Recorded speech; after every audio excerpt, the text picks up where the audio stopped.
If you work in quality control at a candy factory, you know strict safety regulations come with the job. It's why you partner with Grainger. Grainger helps you find the high-quality and compliant products your business needs to inspect, detect, and help correct issues. And the sweetest part is, everyone gets a product that's as safe to eat as it is delicious. Call 1-800-GRAINGER, click Grainger.com, or just stop by. Grainger, for the ones who get it done. Follow the money. That's what I always say. You always follow the money. Yeah. This is Follow the Money with Mitch Moss and Pauly Howard on VSiN.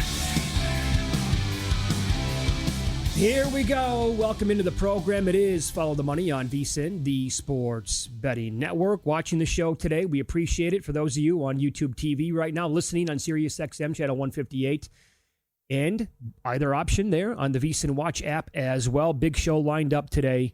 Professional sports bettor Chris Macero on the program. He is huge into the ponies. He'll have a full breakdown this weekend, not just for the Derby race, but Friday, other races on Saturday as well. He's a part horse owner. I know he's been doing this pretty much his whole life. Very good on it. That's coming up in about 30 minutes. Steve West, soccer bets, Jonathan Davis on the NHL, J.R. Starkus on a Derby Day drink that you can have at your house to impress people a little bit later on. How are you feeling today? Can't wait. Yeah, Starkus in studio. Mix it up. What else can we drink other than the mint juleps? Let's go. 6 elimination games. Tonight's going to be nuts. Has the potential. See how many game sevens we get. And see how many. So all these series, the road team's up 3-2 in 5 of the 6. Isn't that crazy? It is. I'm going to set it at 3, heavily juiced to the over, game sevens. Three teams that close it out, rather. I hope. Okay. All right, very good. We'll get to the NHL and some props that we like coming up in a little bit. We'll begin in the NBA. Knicks playing at the Pistons.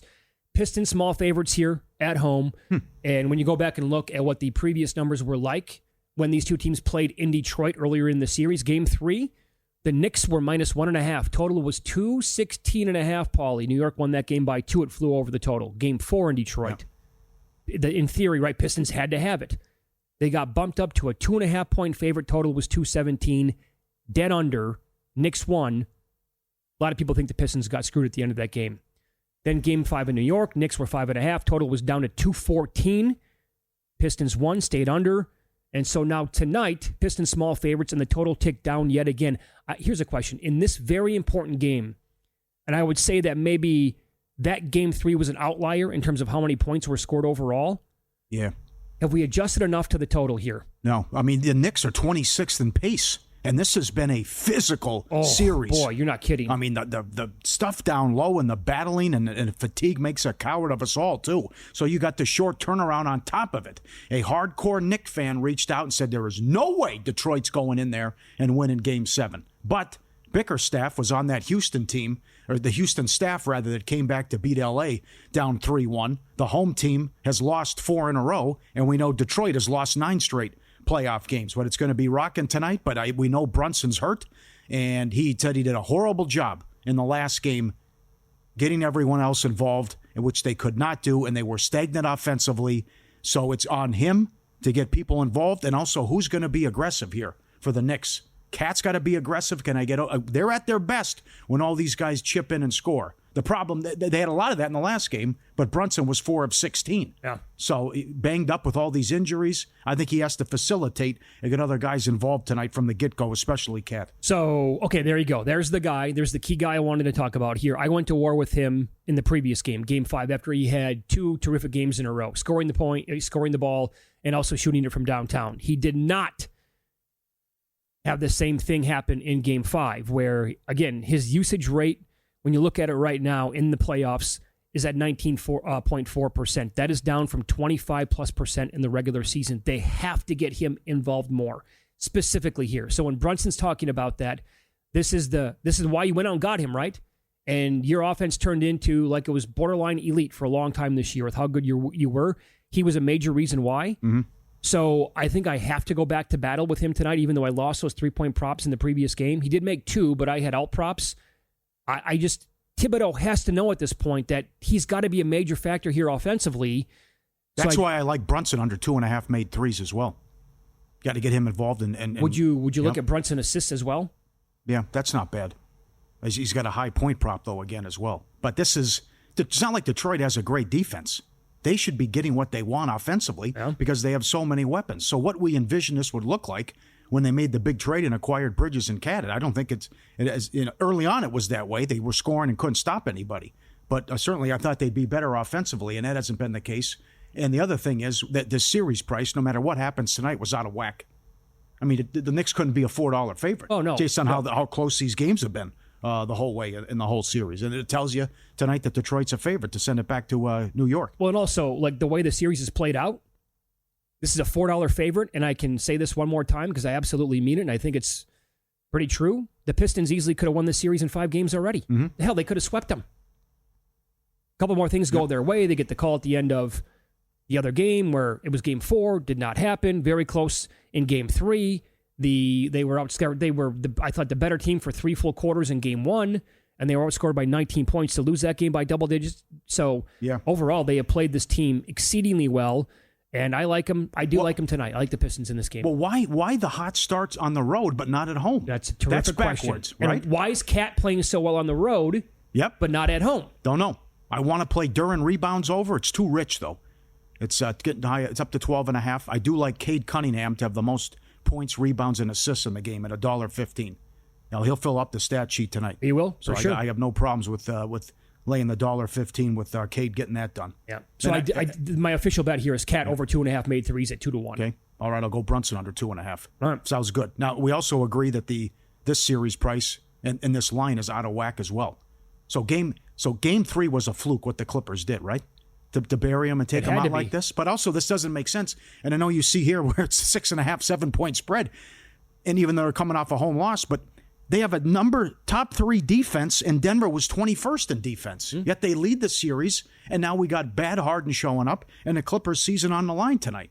So it's just out of whack with the power rating and how this has gone, and the Clippers have let a lot of people down here and made a lot of people look bad. Well, and I don't think you can lay 7 tonight. I think it's crazy. Well, so I'm looking at the screen right now. That number was sitting at 7 for a long time. Most books are already down to 6. There are a couple of more 6.5s out there. Paul, I don't think it goes back to 7 either, right? I would not expect Clippers money tonight, would you? Like enough influential money to push it up all the way to that number? Especially and Jeff Sherman made the case he thinks Harden will rebound. I can't bet on that. I mean, what was his deal the last couple of games? Game 5, 11 points, only 9 shots.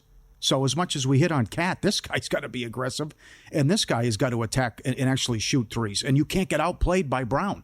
Which has happened. So the other thing was the defense was horrendous at the end under Malone, but the other knock was that it was too much Joker, and he was taking too many shots. Well, that's why I'm on Joker points under. Joker's points prop has gone under 3 of the last 4. They're at their best when he's getting Murray involved and Porter and Brown and Gordon, and that's when they're at their best too. And that was a big reason why I think Kroenke also decided to let Malone go and make the change to Adelman. But I'm shocked that we're at this point, especially after what happened in Game 3. So one prop would be Joker under points, but I think I wouldn't be surprised if Denver wins the game, and I think the Clippers are up against it. Well, how close of a game do we get from Jamal Murray to what he had in Game 5? Yeah, he's only 20.5. I mean, let's go with 28 points tonight. Okay, but I would say the Clippers, it's coming back to the pack. Like, I would be stunned if he scored. I shouldn't say stunned. I would be mildly surprised if he scores 40-plus points again tonight because the guy is super good, obviously, and playoff Murray is a thing. But you just talked about it. The Clippers' defense overall, year-to-date, is really, really good. Yes. So they cannot allow this guy to go last game. It was terrible. Awful. I mean, Denver got whatever they wanted the entire time. So Joker, by the way, for the triple-double tonight. The games that were played in Los Angeles, he had 23, 13, and 13. And then in Game 4, he had 36, 21, and 8. He just missed a triple-double in that game. He bounced back with 1 in Denver. In the 5 games so far, he has had 3 triple-doubles. He missed another one by 1 rebound, and he missed the other one by 2 assists. Around even money tonight? Sounds good. Damn right. Also, I think Powell's going to have a nice game. Well, yes, they need him too. But to me, it all starts with Harden. And I know a lot of people, I'm guilty of this as well. We were ready to call Kawhi one of the best of all time after what he did in Game 2. I'm not saying he can do that every game, but he has to be more on that level and dominate and to take over as well. So I don't expect 15 and 19 again. Right. But again, the story, Denver +5 in the turnover battle in the 2 wins. in the last couple wins, minus 14 in the 2 losses. Harden, 32 points in game 1. He's averaging 16 a game since and only shooting 40%. 14-2 run at home. One of the losses by 2 points to OKC. And also, what was that when you had a chance to take a stranglehold on the series where Denver's not playing the bench, and you're down 20 in the fourth? You made the run to take the lead, of course, but you shouldn't be down 20 points against these guys at home. Totally agree. So here's what I'm doing with Powell, by the way.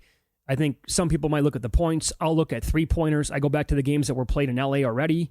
In game 3, first of all, a bunch of guys went off for the Clippers in that game. Kawhi had 21. Harden and Powell each had 20. Zubac had 19. Batum had 12. But Kawhi, Harden, and Powell each had 3 made threes in that game. In game 4, Kawhi had 24. Powell had 22. Again, this is in Los Angeles. So Powell had 4 made threes in that game. JVT gave me this. Powell shot 45.2% on catch and shoot threes in the regular season. Only 36+% in the series so far. So 2.5, I bet over 30 cents on that. Over plus 30 cents on Powell to come back and have at least 3 more threes at home tonight. That's a good number. Circa had even money on over. I found 30 cents. You might be able to find around that same number as well if you like it tonight. Shop around for sure, as always. But I think Norman Powell is going to play well. Because I think I can bank on him more than Harden. Yes, I'll agree with that. Yeah. But, some of these have been strange games, and you don't know what to expect. And big props are cashed. Also, what you're doing from a lineup standpoint. He played Bogdanovich a lot in the last game after not playing him. How about what Redick did? Kleba hadn't played since, January? Amazing. He put him on the floor. Yeah.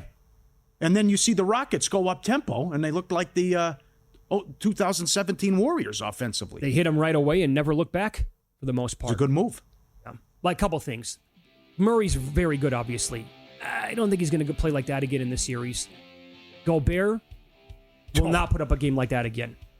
And he was amazing last night. Tip of the cap to that guy. Yeah. Win-lose up next, a 120-1 shot that just missed, and we will get into the NHL games tonight as well here on VSiN.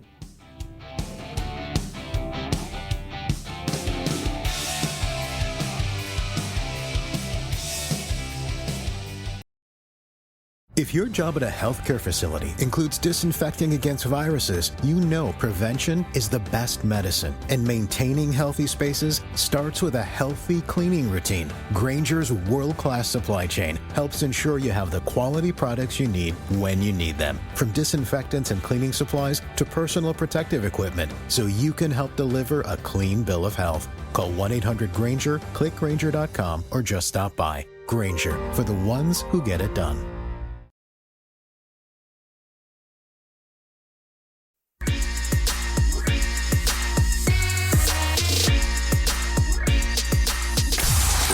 Last night? Wow, winning. Or was it a rough one? Well, they can't all be winners, can they? Loser! You're a loser! Pauly Howard recaps the night in sports betting in Win Some, Lose Some. Well, it didn't look right after game 1. And even though the Lakers won game 2, it still didn't look right. I give them credit that they bounced back offensively in Minnesota. I mean, you're up 10 in the fourth quarter. But I still think the same thing would have happened. It would have been 3-2 Minnesota going back home, and they would have closed them out. I mean, Minnesota was... What were they, 7 of 47 from 3 or something? 9 of 47, I think, from 3. Yeah. Edwards 0 of 11, DiVincenzo 2 of 12, and it's a tight game? What? And they just kept chucking the entire game when they got whatever they wanted down low. Yep. Wolves in 5, plus 925. The Lakers go out in 5. I can't believe it. This from David Purdom and everyone at ESPN. At FanDuel, 25% of the future bets were on the Lakers. 25% of all future bets. After the trade, with Luka going to the Lakers, it was the busiest day of NBA futures. Half the bets were on the Lakers, and someone put 100,000 on the Lakers at 10-1. After the trade, they went from 40-1, and as we said, as low as 10-1, and they go out in 5 in the first round. Although the big thing that hurt them was they thought they had Williams from Charlotte that could have helped, and then he didn't pass the physical. What's he doing? Putting the happy face emoji after. Oh, I missed that. What happened? That's ridiculous. He did the smiley face after the game. It's like you play for Charlotte. I mean, what? Good job by Barkley ripping him. It's like, but that's to get blown out like that, incredible. Gobert was 120-1 to score the most points in the game. He missed by 1. He had 27. Luka had 28. Oh, most threes, Hachimura 16-1. That's the other thing. He was good in this series. Yeah. Still lost in 5. Rockets 2.5 up to 4.5. Ice cream. Most points, Van Vliet. Had that one 18-1. Most threes plus 370. Come right back with Freddie props tomorrow. Most assists, Sengun plus 550. Dyson Daniels, most improved, 150-1. Ovechkin, first goal, plus 850. Florida in 5, plus 580. Rockies plus 235 yesterday. Pittsburgh plus 160 yesterday. Cubs beat them today and beat Skeens. Orioles plus 120 going off the favorite. Likewise with Cleveland. Subscribe, be part of the team, vsin.com. Our radio and podcast friends, you always want to see these tweets and videos. At Pauly Does Vegas on Instagram. Send them in, we'll put you on like this one. I love this where you can call your dog without calling your dog and find out where he's at. Just open the refrigerator or open a can of food or a package and they'll come. Oh, here he comes, right? You open the bag, come down the steps, come, oh, peekaboo. Peekaboo. Do that. I'm that all the time. Can't find my dog. Where is he? And then you open up a snack and every single time. Oh, he wants to go for a ride on the floor. Oh, that's a good one too. Yeah. This is all very relatable. Yes. Yep. As soon as I open up our pantry door, they come flying in from outside. Yep. Jordan does it every time I open the fridge. Absolutely. This is a unique one. This guy really wants to. Listen to what he's barking about here. What do you want? You want your skateboard? Is that your skateboard? Is that what you want? You want your skateboard? And here comes a tornado. Here we go. He runs out the door, barking, wants his skateboard, flying down the steps. He's dizzy. That was a good one, yeah. He keeps doing the 360s, the tornadoes, and he almost fell down. And then here he is. Here's his skateboard. Yeah. Take off, buddy. Tony Hawk, go ahead. Oh, there you go. That is awesome. If I had a dog that liked riding a skateboard, I would do it for hours every single day of my life. I know. How incredible. He's not the only one, but this guy can't wait. Get after it. Barking at him, and he sees the skateboard and then all the 360s, and he gets dizzy. It almost falls down. We have it all here. Excellent. I love that one. Thanks to the people who sent it in. Tampa Bay goes out in 5. Another shocker. They have lost 9 of their last 10 home playoff games. Florida, no problem. And the one bad beat, the Red Sox were up 6-0 and blew it. Come on. Want to bet smarter, not louder? Check out the Sharp Plays at sharpplays.com, where real bettors go to get ahead. Chasing steam, copying picks, and recycling the same old value plays. They're not sharp. Sharp Plays is the source they're echoing. Since 2011, locked in with what the real pros are betting. A big group, sharp money, the kind that move the markets. And when the Sharp Plays jumps on the side, the line reacts. Insider info, great AI tools. Get ahead of the game. Free betting reports, real-time alerts, next-level intel via email or on X. And don't take anyone's word for it. Check the receipts. Full betting logs live on the site. Don't follow the crowd when you can lead it. SharpPlays.com. Respected, watched, and feared. Been with us since day one. The Sharp Plays. Seeing this on Instagram. Superbook here in Las Vegas. They allow you to parlay home run bets. Not every place does. They do. One bettor over there today put $1,000 on a Kyle Tucker and Suzuki home run parlay. Paid more than $46,000. Come on. Probably, bigger numbers that you're going to find on those two guys because they're taking on Paul Skeens today. They both went yards. Skeens did not have it. Got lit up a little bit. Well, he was good till the 5th, and they got 3 bombs off him, so that was absolutely. What could the Cubs' record be, number one, if they were playing bad teams and they had a good bullpen? Well, second most blown saves in the league now. We'll find out this month. They play a bunch of good teams, but again, they have 12 combined against 3 of the worst teams in the entire league. And they were a very popular bet to have the most wins in the month of May. All right, talk to me, Goose. What do you got? This is awesome. I like a lot tonight in the NHL. Damn right. So here's what I'm going to do, because I think the Wild, again, are absolutely live to win this game and live to still potentially win the series, but I'm going to wait. This game starts at 4:30 out here local time, so it's going to be 30 minutes after we get off the show. I don't think I'm going to have a bet before then, because my guess is Las Vegas, some sportsbooks here will take tons of money on the Golden Knights. Of course they will. And I think they're just going to keep moving that number up. And if I can grab at the Wild at plus 150 or maybe even a little bit higher, that's going to be my play in this game. This number it's insane to me. Gustafsson should be back. I was reading NBC in Minnesota, KARE 11. He should be back. So that's what a weird thing with the flu, and it happens after the second period. All 5 first periods have gone over.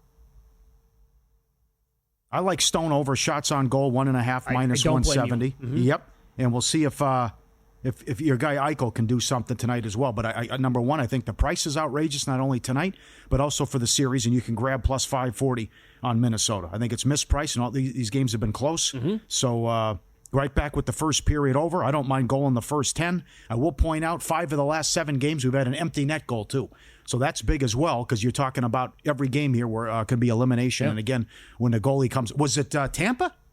Tampa pulled the goalie with 4 minutes left? Sure they did. And I think Montreal did too. So goalie comes out, he stays out. Yep. So that's a good angle as well, and you can bet that, and Davis will be on that with props coming up. Not even handicapping the game. It's the price is, to me, completely out of whack. Got to grab a number when it gets that high. Some player props that I like tonight. How about in the Stars-Avalanche game? Mikko Rantanen shots on goal is 2.5. The over is plus money. In the series so far, Pauly, he's had, in order, 3, 5, 1, and 6 shots on goal. So he's been over this number 4 times out of 5 games, and it's 2.5 sitting at plus money. I had to grab that. And then your big boy here is Nathan MacKinnon. He has 31 shots on goal in 5 games. He's gone over 3.5 in every single game. He went over 6.5 in 3 of them. Over 4.5 is plus money. What do you think about that? Sure. Is 4.5 too wacky because of what he's done so far in the 5 games? Or I don't think so. It's desperation time for the Avalanche. So Yep. Also, every Vegas game has gone over but 1, and the magic number is 3. From ESPN.com, Vegas has won 41 playoff games in a row when they score at least 3 goals. That's incredible. Wow. Yep. And then how about Toronto? Here we go. First goal is huge tonight in this game. Huge. Underdogs, they lose. We're going back to Toronto for Game 7. Power play was nasty to start. They've struggled the last couple games. And this is just the history here. 1-13 or 1-14 elimination games going back. I can't believe the comments after they lost 4-0. We're fine. We're going to be okay. We'll see tonight. I know. I have no faith in Toronto tonight. No faith. And I think if Ottawa gets the first one, watch out. Well, if you have no faith tonight, you're not going to have a lot of faith in them in Game 7 back at home, where it's absolutely squeaky bum time. Absolutely. All the pressure on them, yeah. Well, all the pressure's on them right now. You want to take a slice of Ottawa to win the series? I did. Plus 320. All right.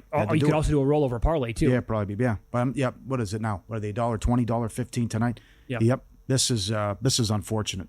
I thought this was going to be a short series. So they're also playing with history as well. And then Edmonton. 14-1 all time when they lead a series 3-2. Third team in NHL history to be down 0-2 and come back and win 3, and they're all comeback wins. The goalie change was incredible. Going to Pickard was great, and getting Skinner out of there, and it's been total domination the last 4 periods. Total domination. All right, I know. Hiller had a big reason why this is 3-2 Edmonton as well. But aren't we getting carried away, though? 77%, almost 80% of the bets are on Edmonton now? I would say. I mean, especially with the way the series was much closer than the 5th game, which is what people are remembering, obviously, here. Recency bias. I will tell you this. FanDuel and DraftKings, 2 different opinions on this game tonight with the total. FanDuel has 5.5. Now over is minus 142. DraftKings has under 6.5. Really? Under is minus 125. I don't know. The juice probably not worth buying both, but there is a middle there. Chris Macero, Pro Bettor on the Kentucky Derby. Next.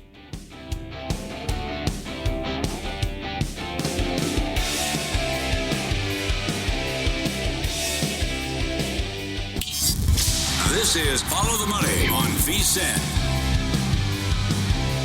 Another huge week in sports and with the ponies. It is Derby week and comes up on Saturday already. Our Derby guide is out. More details on that coming up here in a minute at VSiN. Now we welcome in professional sports bettor and horse bettor, Chris Macero, to the program. He's in studio. Good afternoon, buddy. How are you today? I'm doing great. How are you guys doing? Doing well. You've been involved with horses for what, pretty much your entire life? I wouldn't say my entire life. A good friend of mine, Dave Jaffe, and his family were super into horses, and they brought me up to Saratoga when I was younger. And when I moved out to San Diego, it was just a natural thing with Del Mar being as close as it was. You get involved in a couple of syndicates. You become friends with some trainers, some owners. Next thing you know, you're over your head with a couple colts that are getting born every other year. It's crazy. So yeah, right now I own big pots of like 3 horses. They're just, I got a 2-year-old, a 1-year-old, and a one that was just born, a colt that was just born. So it's a lot. And, hopefully at one point we'll get a chance to have him run or win or get claimed, or you can sell them in a sale. It's just a lot to it, but it's fun. It's fun to be around the game. It's a cool sport with a lot of access. When you're at the track, you can really feel like you're very involved in the whole process. I've heard it's super cheap when you might have a good horse and then you have to put it through training and the daily take that it has, right? It's unbelievable. The trainers these days, they have a lot of work to do. They're up at 4 a.m. and they're late nights and all the things that go along with training a horse. So I wouldn't want to be in their position. They do get compensated well. But it is expensive, especially when you own the horse all by yourself and there's not many other people involved. It's definitely a big money thing, and I'm not a big money guy, so I'm hoping that we get some of these horses running, or like I said, you can put them in the sale and see what happens. All right, let's go in order here. So that means Derby's coming up here in a few minutes with Chris Macero. Friday, the 8 Bells race, which is race number 9. Guide us through this one, Chris. This is a race for 3-year-old fillies on the dirt, 7 furlongs. This race is going to be a super hot pace. There's a 12-horse field, and based on my calculations, the majority of the horses are looking to go for the lead. It's just the way it sets up, and I'm not sure if I'd want to be with any of those pace horses in this race. So the logical horse, and he happens to be the favorite in this race, is Eclatant. It's a Brad Cox horse, Louis Saez. Saez is absolutely on fire right now. And the 12 spot is a perfect post, a 7-furlong race at Churchill. So he's probably the most likely winner, and I'm definitely going to use him in sequential bets and maybe on top and tries, exactas. But what I'm looking at in this race is 2 horses that are the only 2 horses that are going to be coming off the pace. And like I said, it's going to be a super hot tempo up front. It's going to be a perfect setup for these 2 horses. The 2-horse Evanescence and the 7-horse Mandela. The 2 horses, Luan Machado for Eddie Keneally. It's 20-1 morning line. And Mandela horse is 15-1 morning line. That's Bejarano for Chris Hartman. And this Bejarano horse is a light on class. He's running 2 maiden races. He came in second. He won his last time out. He's going to appreciate the distance. It's a big step up in class. So it's like from going from AAA to the majors. It's going to be his first big start. So, but he hasn't done anything wrong, and I think he's going to appreciate the extra furlong. So if you like the 12 as the favorite, who's the most logical winner with one of the better trainers and better jockeys, if you can link him up with the 2 and the 7 in exactas or in a try, or if you want to hit the all button in a super somewhere where you play 12 over 2-7 with all with 2-7 or 12 over 2-7 with 2-7 with all, you might be able to catch one of these bigger prices as a closer, Evanescence or Mandela, in that race. Very good. Okay. How about the Oaks, race 11? Okay, so the Oaks, another huge favorite. Good cheer. It's done nothing wrong. The horse is 6-0. Also trained by Brad Cox. But I'm going to try to beat this horse just due to the fact that this is the biggest field this horse she's ever run in. And the horse it's 6-5 on the morning line. There's some really good horses in here. And the way I think the race is going to set up is there are 4 horses that are definitely going to the lead. You have Simply Joking, who recently just worked out a ridiculous workout, one of 49, 58-4 at Churchill the other day. That horse is working out great. That horse came in second in the fantasy at Oaklawn. You have La Cara, who's got Flavian Pratt on him. You have Tenma, a Bob Baffert shipper from California that's coming in. We know Bob Baffert's all about speed. And then another speed horse on the outside. I usually don't like to play speed horses this far out, but this Quiet Side horse has Jose Ortiz on him, another really solid horse. And then there's 2 closers, I think, that have a shot if this whole race collapses with being such a hot pace. And that's Ballerina d'Oro and Take Charge Milady. Those are the 6 and the 10. So what I'm going to do in this race, and you can back it up with Good Cheer if you want to put Good Cheer in there and tries and exactas, but I'm just going to try to beat Good Cheer in the Oaks Derby double. I'm going to play a 2-6-7 9, 10, 14, 6 horses with journalism in the Kentucky Derby. So $2 bet, that's only going to cost you $12. And you can already see in the future betting right now what the payouts are going to be. Like, it's obviously going to change. A lot more money is going to come into the pool. But right now, if you were just going to take good cheer with journalism, the favor in the Oaks, the favor in the Derby, it's only going to pay 6-1. So I'm just going to throw that horse out. I'm going to try to beat him with some of these others, like I said, 2, 6, 7, 9, 10, 14. And the payouts are already at, it's 53-1 for the 2, or 23-1 for the 7, 44-1 for the 9, 30 for the 14, 70-1, 89-1 for the 6 and 10. So that's just going to be my strategy there. In a multi-race bet, horizontal, obviously you're going to use good cheer. Horse is 6-0. It's Brad Cox. He's done nothing wrong. But I'm just going to try to take a shot and beat this horse in the Oaks. All right, follow the money here on VSiN, the Sports Betting Network. We're talking horse racing this week. It is Derby week with professional sports bettor Chris Macero. Which nickname do you prefer from Humans and Von Tobel? Casanova Chris Macero or Chris Spittin' Mad Macero? Spittin' Mad's pretty good. I mean, I like, Casanova, that was just Bobby Buckets gave me that as we met a few ladies after the track at Del Mar one day, and we were just dancing on it. We had a little dance moves on the dance floor. Humans wasn't doing too much dancing. He was just standing, making fun of me and Bobby. So that's why I got anointed that name. All right, you want to get into the double, or do you want to get into the Derby City? That would be the double. I'm just going to play journalism on top. I don't think he's going to get beat. He's the best horse in the race. Derby City Distaff, real quick. Another race with a lot of speed. Last year I came on the set before the Derby. We talked about Vava. My friends own that horse, Belladonna Racing. Vava won. Vava's off a 6-month layoff, but working out amazing. 47 flat the other day. This is just a loaded field with a bunch of horses that are going to go to the front. The 2, Copian, 5, Holland Ice, 6, Mystic Lake, Emery, the 9, 10, Darth Vader, 12, Hope Road, that's Baffert. They're all going to the lead. So I think in this race, maybe Emery gets the jump on Vava, but I like Vava to just fall back on her class. She's been working out great. She looks great. I like Vava at 6-1. I'm not sure if we're going to get 6-1. And another price I do like is the 11 horse, Positano Sunset. Just came off a great win, 2 back-to-back wins. Horses in good form, and it's a closer. So there's not many closers in this race. Again, a lot of speed.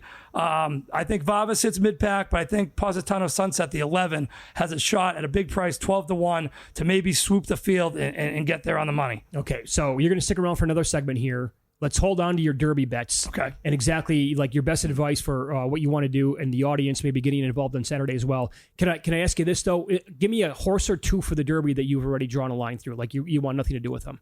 The Toby Keith horse, God rest his soul. That horse, Rendering, I can't even get the name on the top of my head, but that horse, there's a lot of horses. Render Judgment? Yes, that horse is not going to win. And Owen Almighty is not going to win.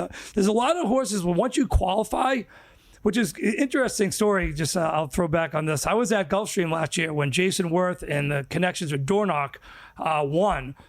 They won the Fountain of Youth, and that gave them enough points to get into the Derby. I'm just like, there's no way this horse is going to win the Derby.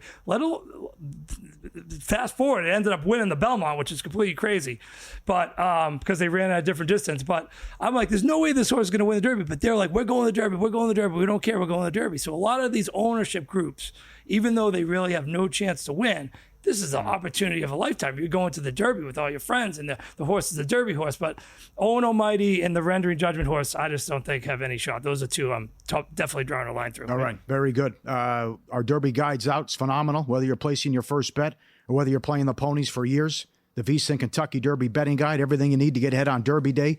A breakdown on how to bet horse racing, which is great for beginners. Detailed previews on the Derby and the Oaks. Best bets from the racing experts in there. It's yours with the VSiN Pro subscription. Today, $9.99. Get your first 30 days. The Derby Guide, every best bet, every host, every guest, and the betting splits. VSiN.com/subscribe. Jump aboard today and get the guide. All right, more with professional bettor Chris Macero up next. We will get into his best bets and how to attack the Derby. Also, good and bad post positions. How deep is this Derby? Is there a true Triple Crown threat? That's all coming up here on VSiN.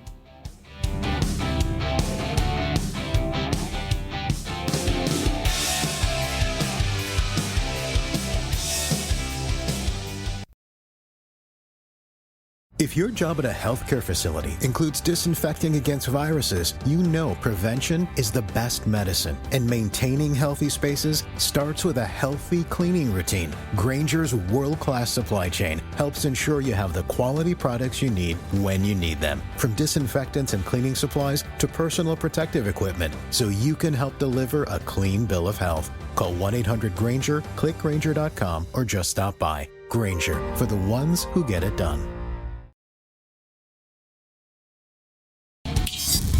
This is Follow the Money on VSiN. We continue here talking Kentucky Derby with professional bettor Chris Macero, in town from San Diego. Loves this week. One of your favorite weekends of the entire year? Oh, definitely one of my favorite weekends. I've been coming out this weekend. Ever since I moved to San Diego, which is over 19 years ago, I've been coming for this weekend all the time. We used to have a bigger group, and the groups change, and people drop off, new people pop in, but I've always remained consistent. And the COVID year we weren't here, but every other year it's great. I mean, usually there's a great fight or a UFC or a big concert. It's just like a great vibe. The Cinco de Mayo. So awesome week to be here, and the weather's perfect this weekend, so.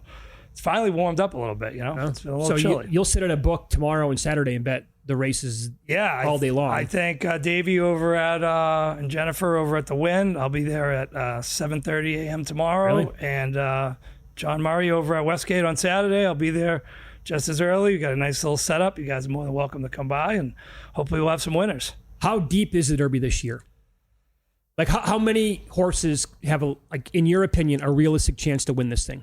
Well, when I was looking at the Oaks Derby double will pays, one thing caught my attention, and it's that the third favorite, or the likely third favorite, is going to be the wild card, which is the Luxor Cafe, the Japanese horse. This horse is getting pounded in that daily double. So he's tough. You don't know. It's a different training style. It's the races are different. They go in the different direction. It's just.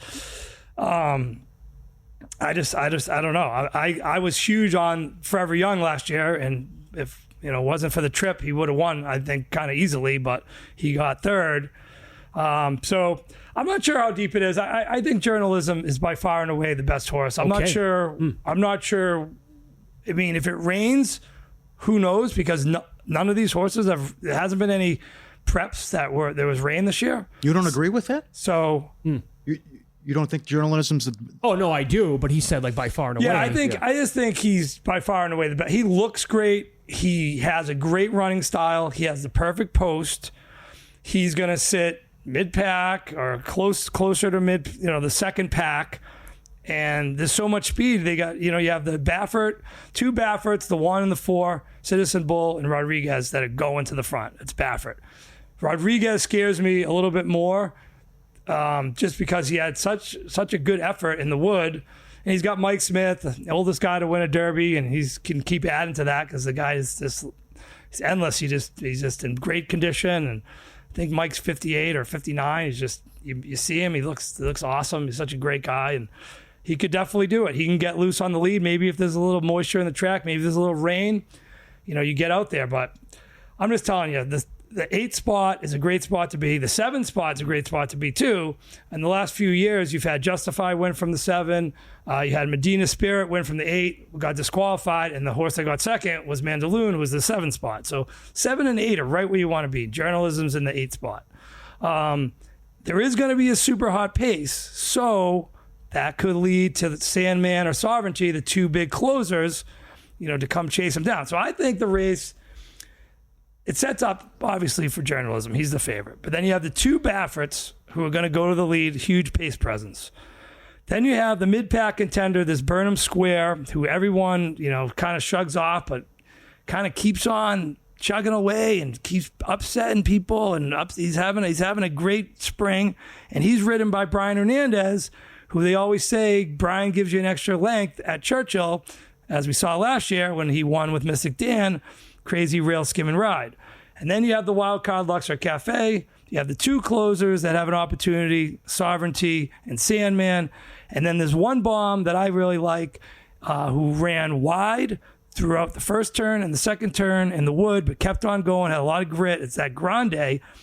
He's 21. He's taking some money early. I saw him down to as low as 17 to 1. And you got to look out for this horse.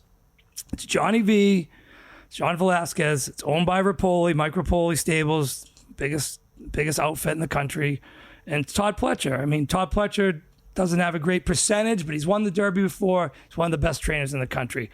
And the horse, he was wide and he kept on coming. If he gets a better trip, he could be right there. So those are my horses that I think are logical. Do I think they all can win? No, but I think they're logical. Maybe if things break perfectly for one of them, they could win. So my favorite bet on the Derby day is the Super. And the reason I like it is because there's no 10-cent supers or 20 cents. It's $1. So the pool's big. You can't do crazy. You can do crazy tickets, but they're going to cost you. So $1 super, when you're adding a bunch of horses, adds up quick. So if you wanted just to take journalism on top with all those horses I just mentioned, the 1, 4, 7, 9, 10, 17, 18, and put them all the way down in second, third, and fourth spots, that's going to cost you for $1, $210. It's a sensible bet, a lot of fun. Journalism wins. You hope you catch those. You have 7 shots, 7 chances for 3 spots. It's logical. It's not going to pay astronomical because those are the most logical horses. But what I like to do, you spend a little bit more money, you take, say, the 4 most logical underneath journalism. So you go journalism with, say, Rodriguez, the fastest Baffert, the 4. Say Burnham Square, the 9. The 2 closers, Salmon and Sovereignty, and you throw in Luxor Cafe. So now you have the journalism over 5 horses, over the same 5 horses, and then in the last spot, you hit the all button. Obviously, that makes the ticket more expensive. It's $360, and you can kind of maneuver it any way you want. If you have a bigger budget, you could put the all in third place, and you put those 5 horses in second and those 5 horses in fourth. And you can put the all in second place, and you can do those 5 horses in third, those 5 horses in fourth. That way, if journalism wins, there's a pretty good chance you're going to hit the super, and then you're just hoping a crazy bomb comes in. The year Justify won, we're at the win, we're screaming. We can see we have Justify, and I might have told this story before. We knew we had second and third because we had the other 3 or 4 horses in our little group, but we had the all button for fourth. So we're screaming, who got fourth? Who got fourth? And it was instilled regard at 90 to 1, and the super paid $19,000. So I heard Chris Felica talk about it on one of the shows last night. It's such an exciting day and it's such an exciting weekend because the fields are so big and the pools are so gigantic that even if the favorite wins, you can still make 20 grand on a super on a $200 bet if you just happen to have the right combination and one of the big prices that you saw that someone else didn't see comes in. That's why I don't really like, I don't think those horses could win, like we talked earlier, Owen Almighty and the Toby Keith horse, but I don't ever like to throw anyone out of my super. I like to have an all in a couple different spots just for the excitement of, hey, maybe like Rich Strike came in and 90 to 1. He won the thing, which is insane, but you want to get that horse in fourth or third, and that's when the super really blows up and you can make a bunch of money. Okay. Oh, very good. Do you have a game plan and how you're going to attack these futures that are capped off by OKC, which you mentioned before along with Tribuco, that you like to close with the shortest price, whether it's to win the West or win the whole thing? How are you going to attack this? Well, what I did was I didn't think, even if Denver beats the Clippers this week. You're a huge favorite now. The net series price is astronomical. But even if Denver beats them, they don't have the depth, in my opinion. I could be completely wrong. I know they have the best player in the world to beat OKC. I also don't think Golden State has the depth to beat OKC. So what I did before the playoffs, I had 1,000. Well, my tickets, just to recap quick, we gave it out before the Super Bowl, Philly alternate total with the 5 college basketball teams, 1 being Florida, with OKC to win the West. So I'm sitting on a really nice ticket. If OKC wins the West, I have a lot of money to play with. Before the playoffs, I took the 2 teams that scared me the most, and I threw in a little Lakers, which is already out. So, but the Clippers, I got at 16 to 1 to win the West, and I got Minnesota at 22 to 1 to win the West. And I've linked them up additionally as we've gone with some other hockey stuff, and I threw in some future baseball stuff with them as well. So if they do beat OKC, I'm going to have some bigger tickets down the line. I'm also going to probably see what the series line is coming out versus either Denver or the Clippers, probably add a little bit more. And I talked to Jeff Benson. He says they're going to keep up the no on the conferences all throughout the playoffs. So if you ever want to just come down and bet the no on OKC, you can get plus 165. So anyone who has that bet with OKC closing with the Florida tickets, you can just bet the no and you can secure victory. See, that's a great spot to be in, and why you would close a cross-sport parlay on the shortest shot or the big favorite, right? Because books like Circa, not all of them do, but Circa certainly does, they leave the no up a lot. Yeah, he said I called him before the playoffs, and he said we're going to leave it up, so it's great. So you always have that fall back on it. Hey, if I just want to make, I want to win the ticket, which is, mid 5 figures. But if, hey, you ever want to just cash out, you want to make 5,000 or make 7,000, you can do it. All right, buddy. That was awesome. Thank you for the time. Kill it with the ponies this weekend, okay? All right, let's get some winners, and see you Saturday. Hope to see you guys Saturday. I'll bring Jordan. Yeah, bring Jordan. We love Jordan. There you go. Professional bettor Chris Macero on the program. Up next, final weekend of the lower leagues in soccer. Steve Wiss on the program to give out some best bets. Yeah.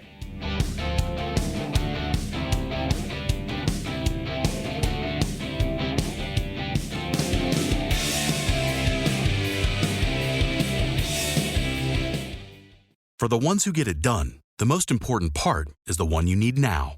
And the best partner is the one who can deliver. That's why millions of maintenance and repair pros trust Grainger, because we have professional-grade supplies for every industry, even hard-to-find products. And we have same-day pickup and next-day delivery on most orders. But most importantly, we have an unwavering commitment to help keep you up and running. Call, click Grainger.com, or just stop by. Grainger, for the ones who get it done.